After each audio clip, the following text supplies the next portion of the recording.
Dalam teori kognitif, kegiatan belajar terjadi sesuai dengan pola tahap-tahap perkembangan tertentu dan umur seseorang, serta melalui proses asimilasi, akomodasi, dan ekuilibrasi. Hal ini sesuai dengan pendapat A. Piaget, B. Gardner, C. Ausubel, D. Brunner, E. Guthrie. Jawabannya adalah A. Jadi Piaget atau Jean Piaget itu menjelaskan tentang perkembangan kognitif adalah proses genetik sepanjang jika umur seseorang itu semakin dewasa, kompleks sarafnya juga semakin dewasa dan meningkatkan kemampuannya. Dia juga membahas tentang asimilasi, yaitu integrasi info baru ke info yang sudah ada, akomodasi penyesuaian kognitif ke info baru, dan ekuilibrasi, yaitu penyesuaian kesinambungan atau penyeimbangan antara asimilasi dan akomodasi. Piaget ini termasuk ahli di bidang teori belajar kognitif.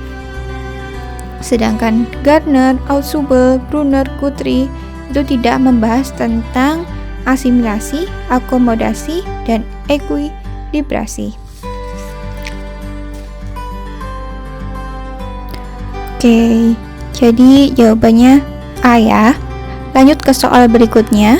Dalam teori kognitif, keadaan yang dipengaruhi oleh bagian otak sebelah kanan adalah A.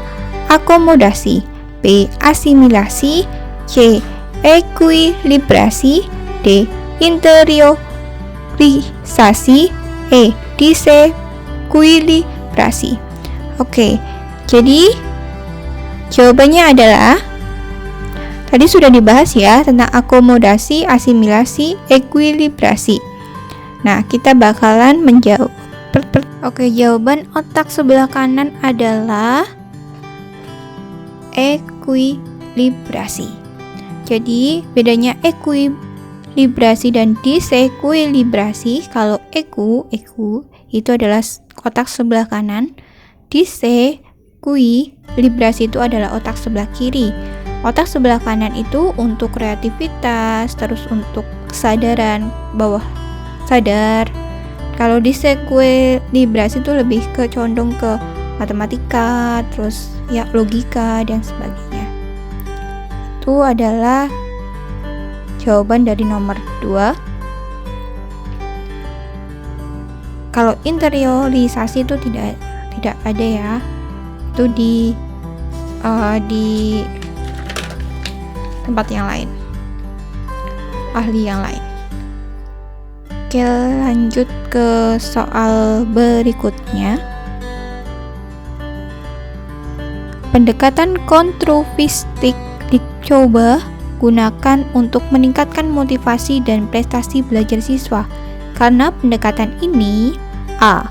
Menuntut keterlibatan aktif siswa, B. Menempatkan siswa sebagai aktor dalam belajar, C. Menempatkan siswa sebagai objek dalam belajar, D. Membentuk perilaku yang sama di antara siswa, E. Mengharuskan siswa untuk memperhatikan petunjuk guru.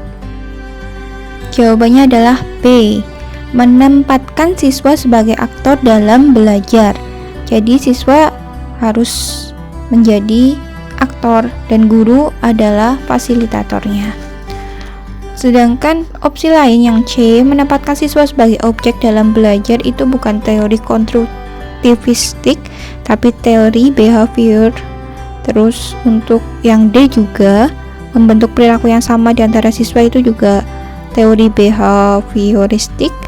Yang E juga mengharuskan siswa untuk selalu memperhatikan petunjuk guru, juga behavioristik.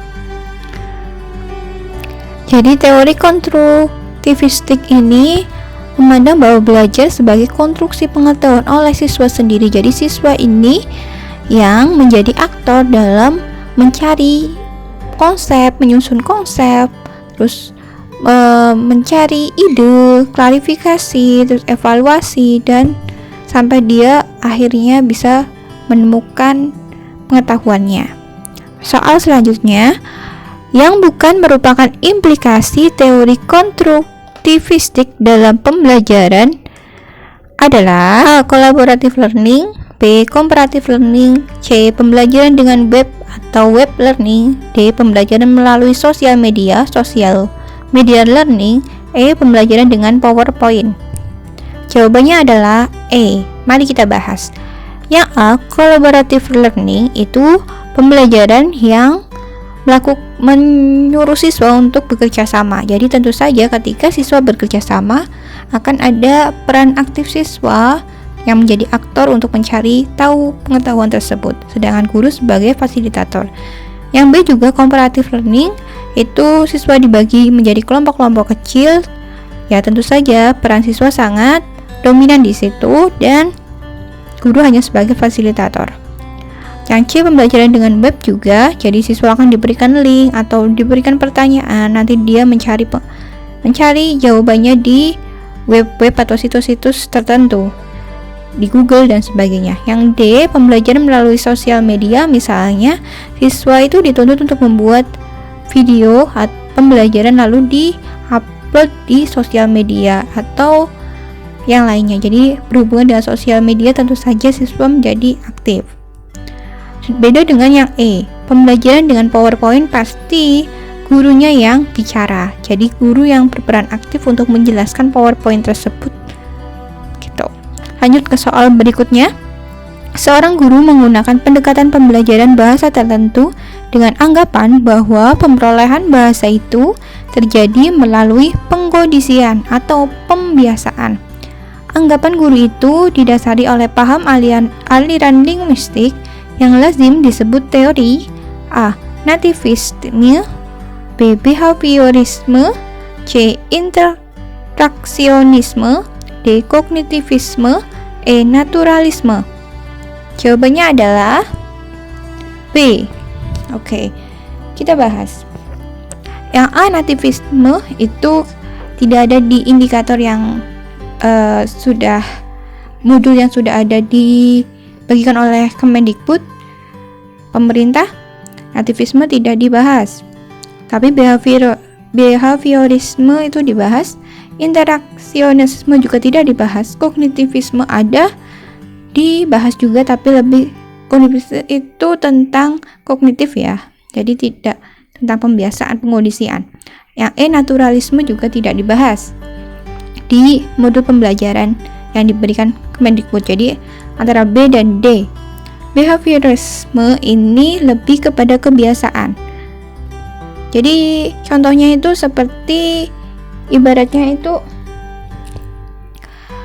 hewan yang dibiasakan, misalnya bisa pup sendiri. Nah, itu juga pembiasaan.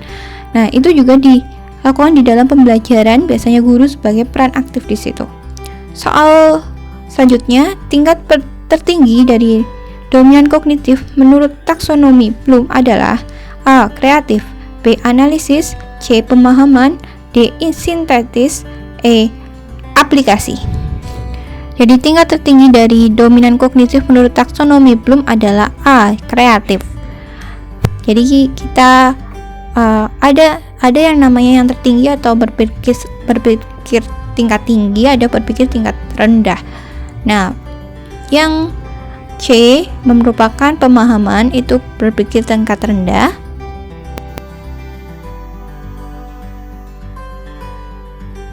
Jadi menurut Bloom itu ada 6. Ada C1, 2, 3, 4, 5, 6. 1, 2, 3 adalah berpikir tingkat rendah. 4, 5, 6 berpikir tingkat tinggi. Kita coba lihat. C1 mengingat, tidak ada di opsi. C2 itu mengerti, pemahaman berarti C. Terus yang ketiga, C3 adalah memakai atau aplikasi. C4 adalah menganalisis, itu ada analisis di opsi B. Terus ada menilai atau sintesis di D. Yang terakhir adalah mencipta, atau yang di opsi itu adalah kreatif. Jadi jawabannya jelas A ya.